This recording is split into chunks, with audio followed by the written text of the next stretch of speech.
जौनपुर के अनुराग को इंसाफ दिलाने की आवाज़ हर तरफ से उठी। ऐसे में एक शख्स जो जज सिंह अन्ना हैं वो 6 दिनों तक आमरण अनशन पे बैठे रहे। 6 दिनों बाद उन्होंने धरना अपना जो है तोड़ा। जब जिलाधिकारी द्वारा बताया गया कि हाँ हम आपकी मांगें पूरी करेंगे, उसके बाद जो है उन्होंने धरना तोड़ा।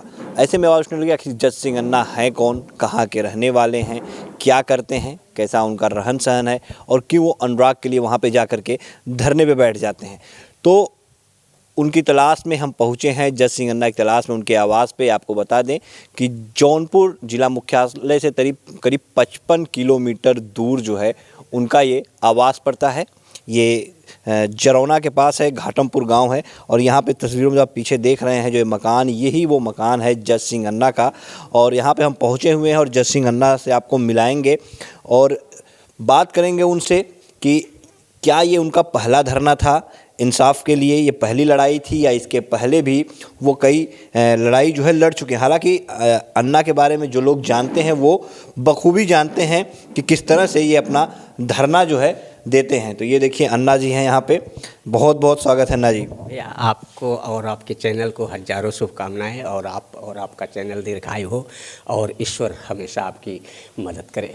बैठिए बैठिए। आप दुखियों की सेवा के लिए हमेशा तत्पर हैं, तो हमें ऐसे देश के पत्रकारों की ज़रूरत है जो दीन दुखियों को सेवा करे और अपने भारत का तीव्र गति से विकास करे और बिना किसी विरोध के। हाँ, आप जो है जाते हैं अनुराग के परिवार को इंसाफ दिलाने के लिए, धरने पे बैठ जाते हैं। तो पहले ये बताइए कि 6 दिनों तक आप आमरण अनशन पर रहे, कैसा स्वास्थ्य है अब? नहीं, हमारा स्वास्थ्य भैया बहुत अच्छा है। हमने खाना नहीं खाया जब से आया और केवल ग्लूकोज पानी और इलेक्ट्रॉल पानी इसी का उपयोग किया। और पहले ही दिन हम करीब 8 लीटर पानी पी गए रात में। अच्छा। रात से सुबह तक 8 लीटर पानी पी गए और 8 लीटर पीने के बाद भी हमको पेशाब नहीं हुआ।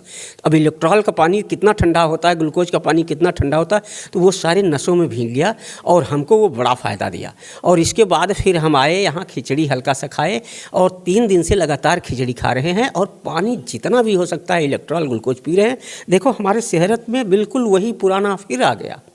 हाँ, और फिर हम आपके सेवा के लिए आपको वीकनेस तो अब महसूस नहीं हो रही है? स्वास्थ्य आपका नहीं भैया, एक बात और समझ लें कि आमरण अनशन जो होता है बिना अन्न और बिना जल वाला, क्या होता है कि अभी भी खड़े होते हैं जब तो मस्तिष्क से ऐसा लगता है सन सन सन सन कर रहा है, क्योंकि सारी ये नसें बैठ जाती हैं, ये नसें काम नहीं करती, चिपक जाती हैं।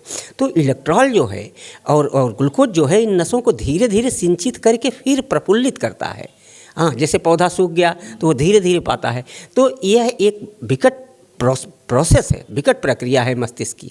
अब हम पूरी तरह से स्वस्थ हो रहे हैं। ज़्यादा से ज़्यादा 1-2 दिन में हम और इलेक्ट्रॉल ग्लूकोज पानी ये चलाते रहे तो हमें 100% आ जाएगा। 12 किलो वज़न कम हुआ था भैया, लेकिन ये 12 किलो वज़न पानी की वजह से तो हमारा हो रहा है।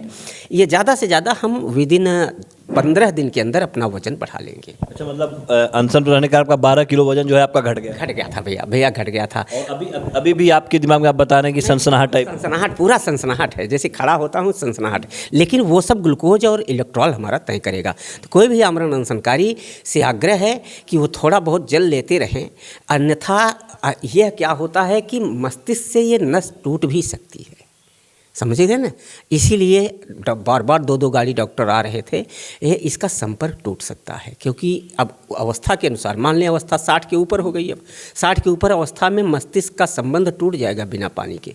और हमारी जितने भी आंदोलन रहे भैया, सब में जो हमने आमरण अनशन किया है वो बिना अन्न के और बिना जल के, मैंने अपने आप को स्थापित करने के लिए कि क्या हम कितने दिन तक रह सकते हैं, इसमें भी मैं स्थापित किया।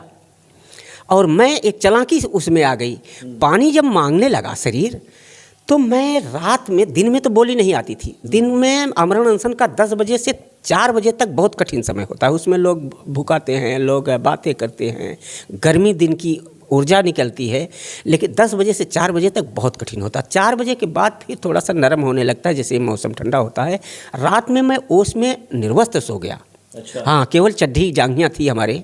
सब पुलिस कह रहे थे कि आपको ठंडी नहीं लग रही, हम लोग तो कंबल ओढ़ के सो रहे हैं। लेकिन हमको भैया वो ओस बड़ा काम किया।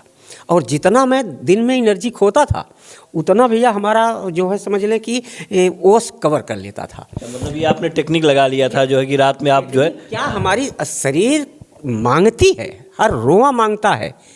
पानी जब कमी होगा तो पानी हर रोआ मांगेगा, तो वो उपचार अपने आप आकर्षित करता है। आपके ऊपर कोई आपत्ति आने वाली होगी भैया, तो उस आपत्ति का संदेशा आपके शरीर जो है वो पहले से ही अंदाजा कर देगा, आपको पता नहीं होगा। बताइए, आप कैसे आपके मन में आ गया कि हाँ अब वहाँ पे आमरण अनशन पे बैठना चाहिए? आप इतनी दूर से तकरीबन अगर बात करें अनुराग के घर से, आपका घर जो है 70 किलोमीटर के करीब दूर होगा, और यहाँ से आप वहाँ जाते हैं, फिर वहाँ से कैसे मन में आता है कि नहीं अब हमको बैठना है परिवार को इंसाफ दिलाने के लिए? भैया हम 2014 से आंदोलन करते हैं। हम 2014 से अन्ना हजारे वाले हैं, तो हम निस्वार्थ मन से आंदोलन करते हैं और निस्वार्थ मन से काम कराते हैं। इस मछली शहर क्षेत्र में तो शायद ऐसा कोई गांव नहीं होगा जो हमारे कार्य से विकसित न किया गया हो। धरना प्रदर्शन आंदोलन, बैंक आंदोलन, रेल आंदोलन, चिकित्सा आंदोलन, सड़क आंदोलन, इसकी मैंने भरमार लगा दिया है। यानी हम प्रतिदिन 100-150 किलोमीटर तक साइकिल चलाते हैं। 150 किलोमीटर प्रतिदिन आप साइकिल? प्रतिदिन, यानी 70-75 जाना, 70-75 आना, इतना भैया। आने के बाद भी जब अगर कहीं गया मैं 60 किलोमीटर, घर आया तो घर पे महिलाएं नहीं रहने देती, उनका निमंत्रण छूट रहा है, उनका निमंत्रण छूट रहा है, उनका निमंत्रण आया है, तो मैं फिर साइकिलिए से निमंत्रण भी करने जाता हूँ। चारों दिशाओं में जिसका निमंत्रण होता है उसका निमंत्रण भी करता हूँ। यानी महिलाएं जो हैं घर पे रहने नहीं देती, वो निमंत्रण पता नहीं कहाँ टहल रहे हैं। तो इस तरह से दोबारा भी हमको उतने घर आने के बाद भी वही करना पड़ता है। रोज़ की दिनचर्या हमारी भैया ये है कि सुबह मैं चना भिगोए रहता हूँ, और चाय सुबह मिलती है, चना भिगोए रहता हूँ, वही खा लेता हूँ। इसके बाद दिन में 2 बजे, 4 बजे, 5 बजे जब आता हूँ तो स्नान करता हूँ, खाता हूँ, तब कहीं नहीं जाता। तब निमंत्रण केवल देखता हूँ, कहीं निमंत्रण है ठीक है, नहीं है तो घर पे रहता हूँ, घर के बाहर नहीं निकलता। गाँव में भी किसी सदस्य के यहाँ नहीं जाता हूँ, विवाह शादी में जाता हूँ। किसी भी प्रकार की नशापत्ती नहीं है और किसी प्रकार का अराजकता हमारे अंदर नहीं है। मैं बाजार हाट में किसी का चाय 1 रुपए का नहीं पीता, और किसी को अगर हमें पिलाना भी हुआ तो पैसे नहीं है भैया, मैं नहीं पिला पाता हूँ। तो ये हमारी दिनचर्या रही है भैया। और जहाँ तक अनुराग का सवाल है, तो हमें घटनाएं जिले भर की रोज़ मिलती रहती हैं। संवेदनशील घटनाएं कहाँ होती हैं और न्याय कहाँ नहीं मिलता है, उस पर अन्ना हजारे तत्पर होते हैं। जो सांसद विधायक करा लिए उस पर कोई काम हमने अभी किया नहीं। जो सांसद विधायक से हो जाए, सामान्य नेताओं से हो जाए, मैं उस पर कभी नहीं किया भैया। या काम हो रहा हो तब मैं उस पर धरना नहीं किया कि नाम कमाना है, वोट लगाना है। जो नहीं हो रहा है, सांसद विधायक से भी नहीं हो रहा है, वही मैं उठाया हूँ। मेरा रिकॉर्ड देख लें, फेसबुक जज सिंह अन्ना, 4-5 फेसबुक निकलेंगे हमारे पास। वो फेसबुक को सब हेराए गए भैया, पढ़ा हाँ ज़्यादा समझ में नहीं आवा तो पासवर्ड है कुल हेराए गए। वो धाय मोबाइलिया चोरी हो, धाय यही हो, नंबर वो बदली तो पासवर्ड हेरा। अब वो लाल पियर हरियर कुल फोटो डाले है, और बार अब हमको नहीं दिखाई पड़ता। फिर एक लड़किया से एक फेसबुक फिर बनाए दे, तो वही में फिर हमारे फेसबुक में सारा हमारा रिकॉर्ड है। और हम जो है इस लालता यादव के कृत्य और उनके बच्चों के कृत्य को देख करके बहुत दुखी हुआ। वहाँ साइकिल से गया।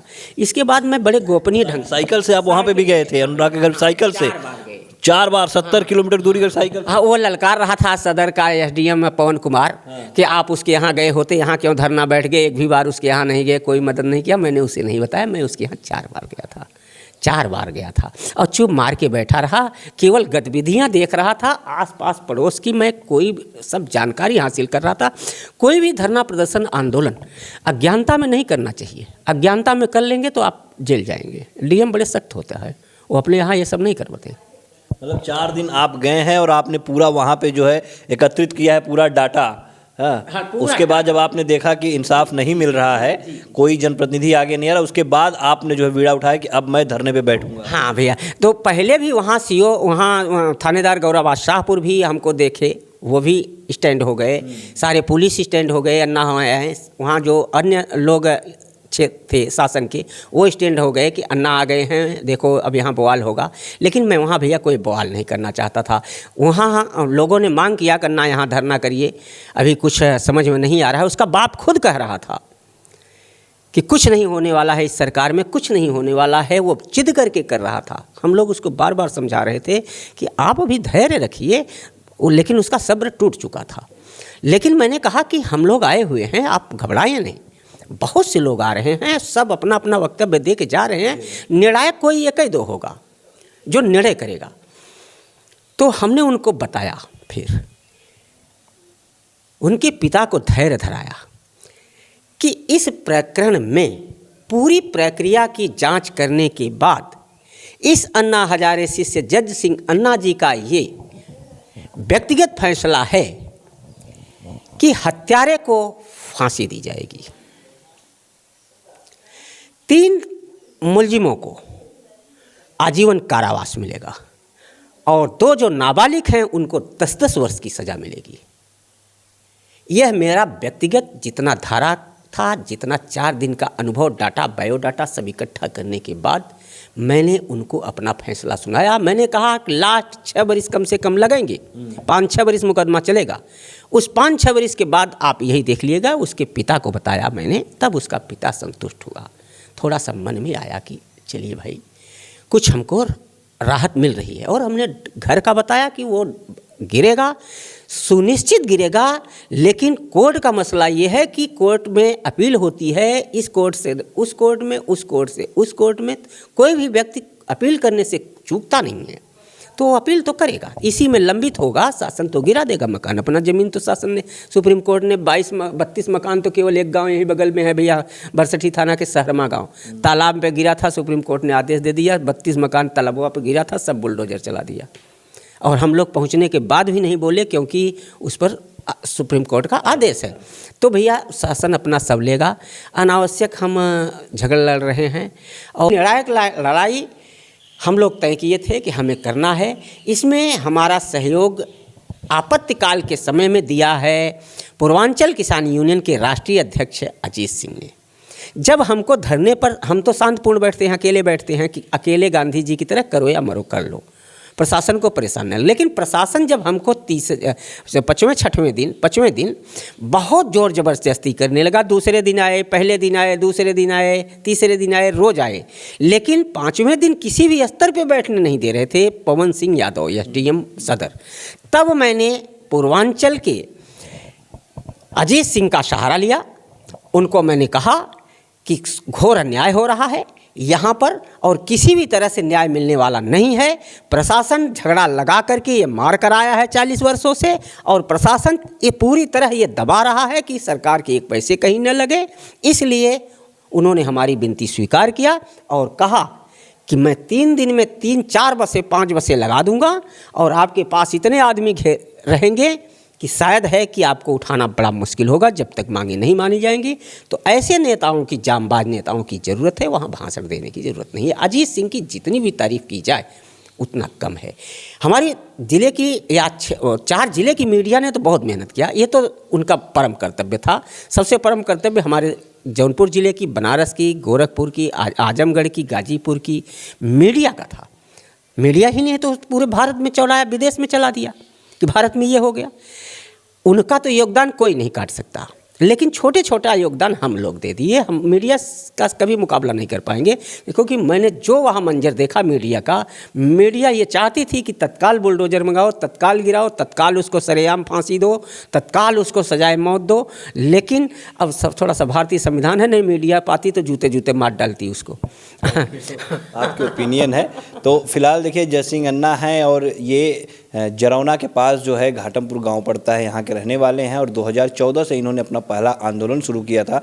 और किस तरह से इन्होंने बेबाकी से पूरी बात बताई और क्या वजह रही, क्या इनके दिल में ठेस लगी कि ये अनुराग के मामले में पहुँचते हैं, अनुराग के परिवार को इंसाफ मिलना चाहिए। लोग सोशल मीडिया पे आवाज़ उठा रहे थे, लेकिन अन्ना जी आगे आते हैं और जा कर के आमरण अनशन पे बैठते हैं। उसके बाद जो है प्रशासन जो है वो घुटने टेकता है। 6 दिन तक ये आमरण अनशन पर रहते हैं और बताते हैं कि उसके बाद जो है कहीं अभी भी इनके सर में जो है हल्की हल्की सनसनाहट होती है। अन्ना जी,